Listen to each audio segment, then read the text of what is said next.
C'est un psaume très court, simplement 8 versets, mais on va le lire donc ensemble. Cantique des degrés, je lève mes yeux vers les montagnes, d'où me viendra le secours? Le secours me vient de l'Éternel qui a fait les cieux et la terre. Il ne permettra point que ton pied chancelle, celui qui te garde ne sommeillera point. Voici, il ne sommeille ni ne dort celui qui garde Israël. L'Éternel est celui qui te garde, l'Éternel est ton ombre à ta main droite. Pendant le jour, le soleil ne te frappera point, ni la lune pendant la nuit. L'Éternel te gardera de tout mal, il gardera ton âme. L'Éternel gardera ton départ et ton arrivée, dès maintenant et à jamais. C'est un beau psaume. Donc, psaume appelé Cantique des degrés. Donc, il y a plusieurs interprétations à cela. Selon la tradition rabbinique, il est question de monter les marches qui vont au temple, les 15 marches qui vont au temple. Et donc, les degrés, c'est les marches. Cantique des degrés.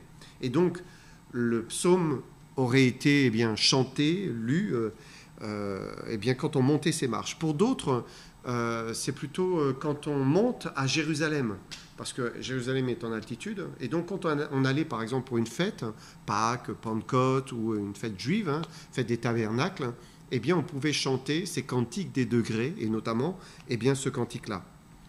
Le psaume commence avec cette parole, donc verset 1, « Je lève mes yeux vers les montagnes, d'où me viendra le secours ?» Donc ça décrit quelqu'un qui est en détresse, dans la difficulté. Apparemment, il est dans une vallée, avec des montagnes qui sont au-dessus de lui. On peut l'imaginer dans la vallée de l'ombre de la mort. Pensez au psaume 23. Et il est en proie à une épreuve terrible. La montagne s'élève devant lui comme une montagne qui est infranchissable. Il lève les yeux, il se demande, mais comment je vais traverser ? Parfois, nous, on se demande nous-mêmes, mais comment je vais traverser mes difficultés, mes problèmes ? Il ne sait pas comment s'en sortir, comment surmonter la difficulté. Alors il s'écrie « D'où me viendra le secours ?» Et c'est une parole qui peut sortir de notre cœur. « D'où me viendra le secours ?» Lorsque, par exemple, on est en lutte contre le péché, dans notre propre vie, la mauvaise nature parfois semble avoir la victoire sur nous, quand on est fatigué de la tentation, fatigué de retomber, quand on se sent faible, au bord de la chute, on pourrait dire, mais d'où me viendra le secours ? Ou bien lorsqu'on lutte contre le découragement, contre la fatigue, contre l'usure, parfois c'est l'usure d'une situation qui ne change pas, ça se répète, c'est tout le temps la même chose. Comment on va s'en sortir ? D'où me viendra le secours ? Parfois on peut avoir conscience d'avoir fait des erreurs, de s'être trompé, de n'avoir pas bien fait, ou de s'être comporté comme un insensé. Je pense à un psaume, c'est le psaume 39, verset 9-10, qui dit « Délivre-moi de toutes mes transgressions, ne me rends pas l'opprobre de l'insensé. » Ne me rends pas l'opprobre de l'insensé. En fait, comme si le psalmiste s'est mal comporté et se dit « Mais que j'ai mal agi comme un insensé, mais que cette honte de l'insensé ne retombe pas sur moi. » D'où me viendra le secours ? D'où me viendra le secours ? Ou bien on lutte contre la peur. Parfois, c'est la peur de quelque chose qui est devant soi. Ça peut être l'inconnu. Parfois, c'est des changements dans la vie. Il y a des grands changements dans la vie qui peuvent faire peur. Comment va se passer l'avenir ? D'où me viendra le secours ? Et immédiatement, le psalmiste donne la réponse. Verset 2, il dit « Le secours me vient de l'Éternel, qui a fait les cieux et la terre. » Donc le secours lui vient de l'Éternel. Le secours ne lui vient pas de sa force de caractère, de sa capacité de résistance, de son sang-froid, de son optimisme inébranlable, de sa capacité à résoudre les problèmes seul ou à se lancer pour gravir la montagne seul. Non, le secours lui vient de l'Éternel qui a fait les cieux et la terre. Et il n'est pas rempli de lui-même, plein d'assurance, prêt à tout affronter, sûr de sa victoire. Non, il est faible, mais dépendant de Dieu, il se repose sur l'Éternel, sûr que le secours lui viendra de l'Éternel. il a sa foi en lui. Il est convaincu au plus profond de lui que Dieu va lui porter secours. Il le croit et il l'affirme avec foi. Et c'est important de le croire dans son cœur. Parce que l'épreuve, la montagne qui est devant nous, elle n'est bien souvent là que pour faire naître en nous cette foi qui peut-être nous manquait jusqu'à présent. Et il faut qu'on ait confiance, en fait. Dieu nous appelle à la confiance, justement, pour que cette confiance, elle puisse croître, elle puisse mûrir, s'affermir, devenir plus solide. Et le psalmiste donne lui-même l'exemple. Il dit « D'où me viendra le secours ?» Le secours me vient de l'Éternel. Ça, c'est la réponse d'un homme ou d'une femme de foi. C'est une affirmation, c'est une prise de position. Le secours me vient de l'Éternel. Il a une confiance solide dans son Père célestin. Et c'est la foi qui a été éprouvée, travaillée et qui a tenu bon, qui en arrive à être capable de dire « Le secours me vient de l'Éternel. J'ai confiance, je le crois. » Pourquoi ? Parce qu'il a fait les cieux et la terre.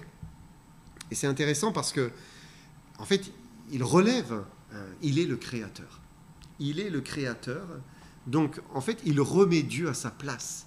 Il est au-dessus, il domine sur toutes choses lui appartiennent. Il n'y a aucune montagne qui soit trop haute ou trop élevée pour lui, aucune difficulté qui soit insurmontable, aucune épreuve qui le dépasse ou qui le laisse comme surpris. Oh, non, jamais, jamais. Dieu a fait les cieux et la terre. Et de même qu'il permet l'épreuve, même si elle est comme une haute montagne, c'est lui qui permet de la franchir et qui permet la délivrance. Il règne sur toute chose. Nahum, prophète Nahum, chapitre 1, versets 5 et puis 6 ensuite, à sa venue, à la venue du Seigneur, les montagnes s'ébranlent, elles tremblent, elles se déchirent, les collines se fondent, un petit peu comme la neige qui fond au soleil, voilà, les collines disparaissent devant lui, et verset 6, les rochers se brisent devant lui. Et aussi hautes que puissent être nos difficultés, nos péchés, nos fardeaux, nos manquements ou nos inquiétudes, quelles que soient nos montagnes, elles ne peuvent que s'abaisser devant le Créateur. D'où me viendra le secours ? Le secours me vient de l'Éternel qui a fait les cieux et la terre. Versets 3 et 4. Il ne permettra point que ton pied chancelle. Celui qui te garde ne sommeillera point. Voici, il ne sommeille ni ne dort celui qui garde Israël. Donc là, c'est la nuit. Elle est tombée dans la vallée, on ne voit plus rien. Le terrain est rocailleux, escarpé. Il y a des trous ici ou là. Il faut continuer à avancer. Et comme une réponse à sa foi, l'Esprit dit, il ne permettra pas que ton pied chancelle.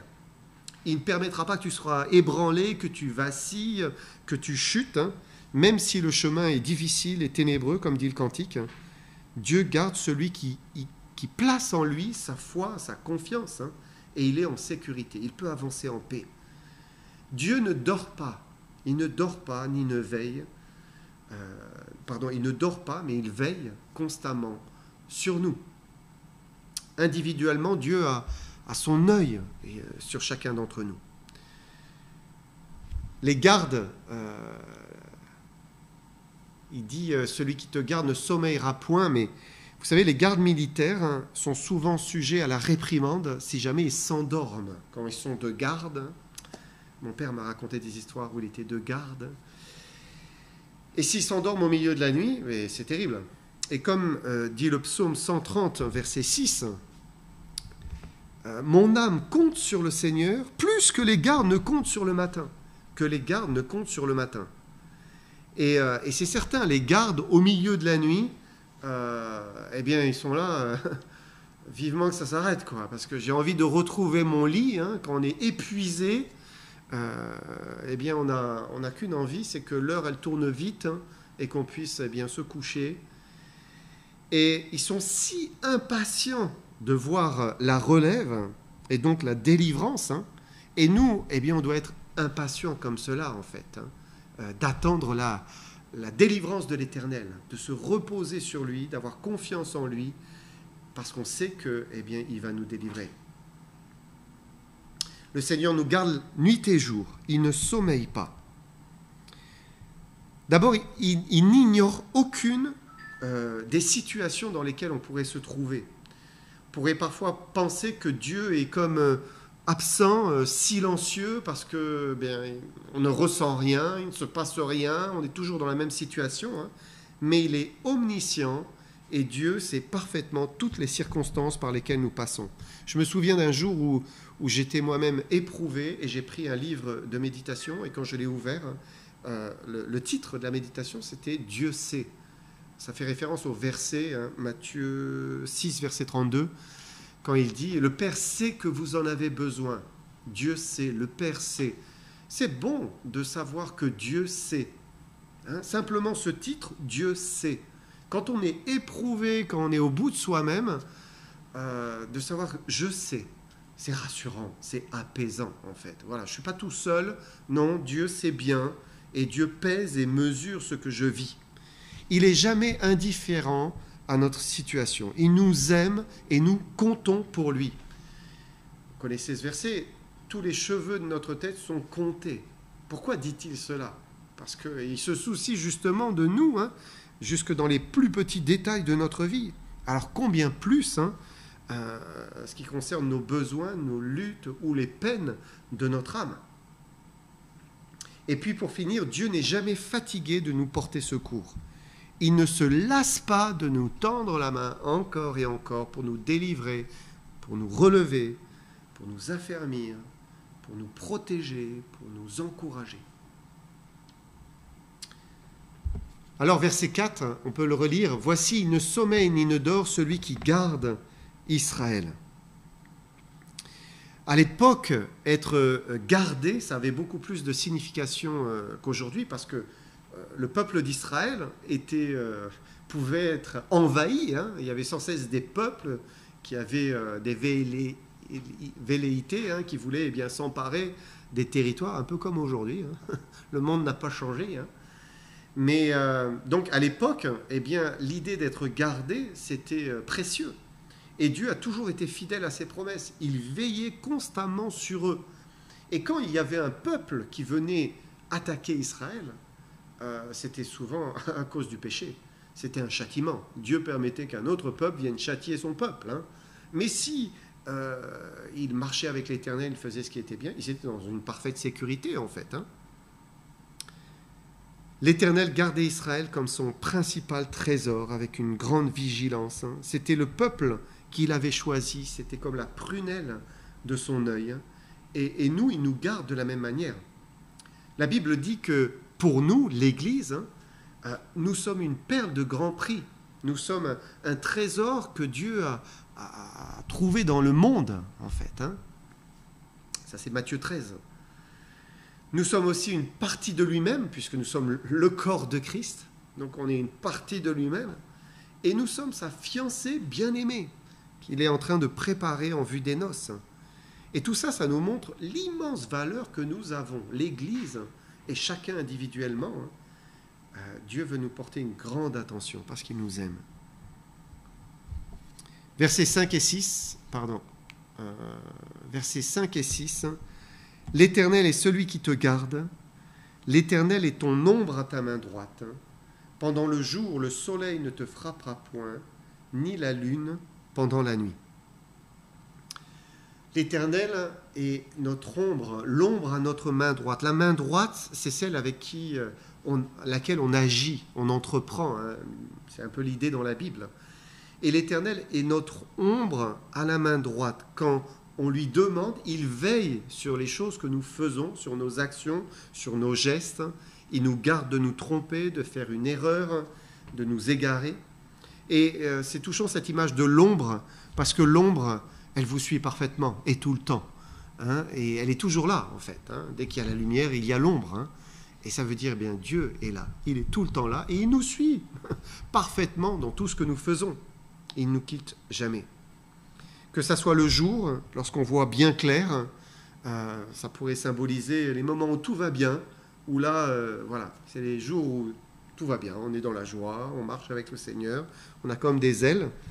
Ou bien la nuit, lorsque le chemin s'assombrit, qu'il est peu éclairé, et que la communion parfois est difficile. Hein. Parfois il y a des journées où on a l'impression qu'on rame un petit peu, dans cette relation avec le Seigneur.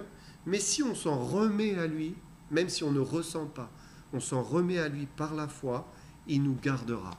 Il nous garde le jour, il nous garde la nuit.